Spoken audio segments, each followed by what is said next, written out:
अस्सलाम वालेकुम दोस्तों, आवां जो पंहिंजो अलीहसन चॾड़ ऐं आवां ॾिसी रहिया आहियो मुंहिंजो यूट्यूब चैनल ऐं फेसबुक पेज अलीहसन चॾड़ फैंस। दोस्तों अॼु ॻाल्हि कंदासीं ड्रामा सीरियल हवेली, दौलाब ऐं चंड ग्रहण जे बारे में। वीडियो शुरू करण खां पहिरियां मुंहिंजे हिन चैनल खे सब्सक्राइब कयो, लाइक कयो, कमेंट कयो ऐं दोस्तनि ताईं शेयर कयो। हाँ तो दोस्तों ड्रामा सीरियल हवेली जेको हिन वक़्तु तमामु ज़बरदस्त हले पियो, उन जे 3 स्पेल जी रिकॉर्डिंग भी शुरू थी चुकी आहे ऐं तमामु ज़बरदस्त लोकेशननि ते हिन ड्रामे जो जेको डायरेक्टर आहे साईं मंज़ूर दानिश साहब आहे ऐं जो राइटर जेको आहे शकूर डाहिरी आहे। त ही ड्रामो जेको आहे हाणे 3 स्पेल में वञी चुको आहे। 3 स्पेल जी रिकॉर्डिंग हले पई। ही ड्रामो जेको आहे कामयाबियुनि ॾांहुं वञे पियो ऐं ज़बरदस्त ड्रामो आहे। हवेली ड्रामे में हाणे एक्शन भी अचे पियो। हाणे अव्हांखे हिन ड्रामे में हिन जेको स्पेल आहे ही स्पेल में कुझु नवाण ईंदी ऐं अव्हां ॾिसंदा रहो। ड्रामो सीरियल हवेली हिकु तमामु ज़बरदस्त ड्रामो आहे। उन खां अलावा अव्हांखे ॿुधाईंदो हलां त ही जेका बरसाति जी मौसम आहे, इन जे करे खोड़ जेके ड्रामनि जूं रिकॉर्डिंगूं आहिनि उहे रुकियल आहिनि। उन जे करे त ही बरसाति जेका आहे तमामु तेज़ आहे। तेज़ बरसाति में रिकॉर्डिंग करण ॾाढी मुश्किल आहे। उन में असांजी जेका फिल्म आहे वेलकम टू मीरपुर माथेलो उहा बि रुकियल आहे। उन ड्रामा सीरियल दौलाब जी जेका रिकॉर्डिंग आहे उहा बि कुझु ॾींहंनि जे लाइ रोकी वई आहे, छो त हिन बरसाति में जेको ड्रामो आहे उहो रिकॉर्ड नथो करे सघिजे, छो त मुंहिंजा सीन हुया। मां कल्ह खां वेटिंग में हुयुसि त जीअं ही बरसाति जेका आहे ढरी थिए त जीअं रिकॉर्डिंग शुरू थिए त असां उहो पंहिंजा सीन रिकॉर्ड करायूं, पर उन बरसाति जे सबब जे करे ही जेका रिकॉर्डिंग आहे उहा हिन वक़्तु रुकियल आहे ऐं ॿियनि खोड़ ड्रामनि जी जेका आहे रिकॉर्डिंग रुकियल आहे। पर ड्रामा सीरियल हवेली जी रिकॉर्डिंग जेका आहे उन जी जेका इंडोर शूटिंग आहे उहा हले पई ऐं आउटडोर शूटिंग जेका आहे जेॾी महिल बरसाति ख़तमु थिए थी उहा कई पई वञे, छो त हिन ड्रामे जूं क़िस्तूं जेके आहिनि थोरियूं रहनि थियूं। उन जे करे ही मुसलसल कमु करे रहिया आहिनि। पर ड्रामा सीरियल दौलाब जेको आहे उहो ऑन ईयर अञा नाहे थियो। उन जे करे एॾी सख़्ती नाहे, पर डायरेक्टर जेको आहे तमामु वॾी महिनत करे पियो। सख़्तु गर्मी में बि हू महिनत करे पियो। पर जेका बरसाति आहे हिन वक़्तु मीरपुर माथेलो जे इर्द गिर्द ऐं जेके ॿियनि शहरनि में ही बरसाति जेका आहे तमामु तेज़ आहे ऐं ही जेका लोकेशन आहे मां अव्हांखे अॻी वीडियो में ॿुधाईंदुसि त ही कहिड़ी लोकेशन आहे। उन लोकेशन ते हिन वक़्तु बरसाति जेका आहे तमामु घणी पइजी रही आहे, जंहिंजे करे ही ड्रामो जेको आहे ही 2-3 ॾींहंनि जे लाइ हिन खे रोकियो वियो आहे। अगरि हिन मौसम में चेंजिंग अची थी वञे सुभाणे ताईं त सुभाणे ताईं ही सीन जेके आहिनि निकिरी वेंदा। उन में मुंहिंजा सीन बि आहिनि, ॿियनि दोस्तनि जा बि आहिनि ऐं नवां दोस्त तव्हांखे हिन ड्रामे में नज़र ईंदा। हाँ तो दोस्तों असुल वजह इहा आहे त बरसाति ऐं बरसाति जे करे ही थोरो कमु डिले थिए पियो। उन मां अव्हांखे ॿुधायो त मुंहिंजी डायरेक्शन में जेका फिल्म आहे वेलकम टू मीरपुर माथेलो उन जी बि रिकॉर्डिंग हिन वक़्तु रुकियल आहे।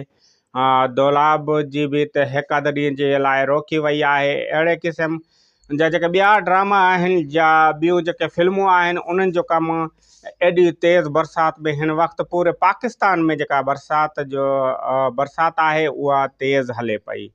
ऐं हाणे ॻाल्हि कंदासीं ड्रामा सीरियल चंड ग्रहण हिकु तमामु ज़बरदस्त ड्रामो आहे। सिंध टीवी जो ही जेको सोलो प्ले आहे ही 25 क़िस्तनि जो ड्रामो आहे, 25-26 क़िस्तनि जो।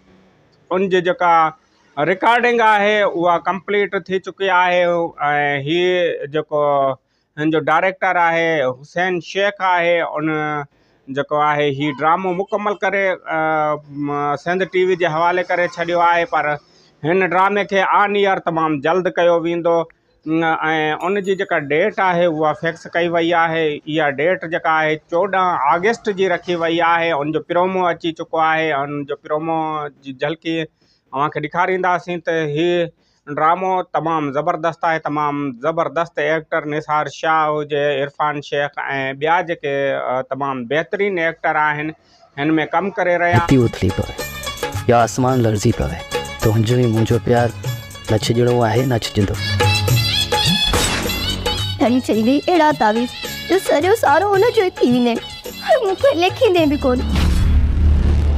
असां सरदारनि ऐं हिन धरतीअ जे वॾेरनि सां जंहिं बि उचायो आहे उहे बेकफनाती मरंदा आहिनि। मर्द मर्द मर्द अड़जी वई आहियां मां सोच खां, छा औरत घटि आहे मर्द खां? मां पाण खे नी मारी, पाण सां गॾु मूंखे बि मारी ॾिए।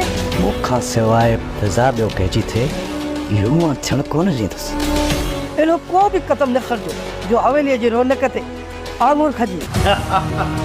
रईस सां टकर खाइण बि त ॾाढो ॾुखियो आहे। यूसुफ ख़ुदा खां सवाइ कंहिंजी बि कर्ज़ न आहे कढंदो। बिना ॾोह जे यूसुफ खे बदिराए इहो बि त ॾोह आहे न।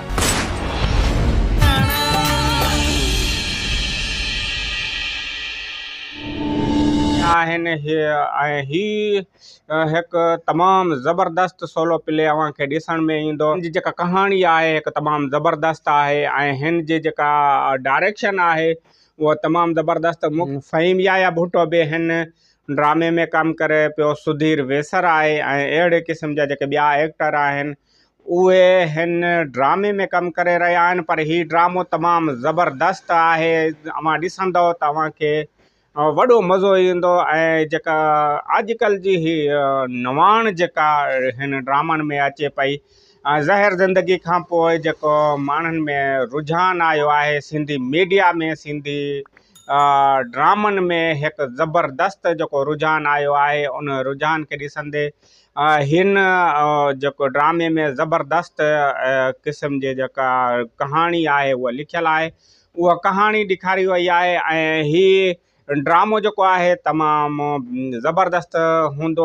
10 अगस्त ते हिन खे नशर कयो वेंदो, अव्हां ॾिसंदा रहो। ऐं दोलाब ड्रामो जेको आहे हिकु तमामु ज़बरदस्त मेगा प्रोजेक्ट हूंदो, सभिनीनि जा रिकॉर्ड टोड़ींदो। तमामु जल्द अव्हां ॾिसी सघंदव, हुनजी तारीख़ बि अव्हांखे मां ॿुधाईंदुसि। ऐं ॿियूं घणियूं ॻाल्हियूं आहिनि जेका अॻी वीडियो में कंदासीं। ऐं मां अव्हांखे ॿुधाईंदो हलां त कल्ह मां अव्हांखे इन करे वीडियो न ॾेई सघियुसि त तमामु तेज़ बरसाति हुई असां वटि, ऐं उन बरसाति खे मद्देनज़र रखंदे मूं कल्ह अव्हांखे वीडियो कोन ॾिनी। पर इनशाला बरसाति जो जेको सिलसिलो आहे जीअं घटि थींदो वेंदो ऐं अव्हां ताईं वीडियो पहुचाईंदो वेंदुमि, त इन ते पंहिंजा लिएसन चंडर खे ॾींदा इजाज़त। वेंदे वेंदे मुंहिंजे इन चैनल खे सब्सक्राइब कयो, लाइक कयो, कमेंट कयो ऐं दोस्तनि ताईं शेयर कयो। त मूंखे ॾियो इजाज़त। अल्लाह हाफ़िज़।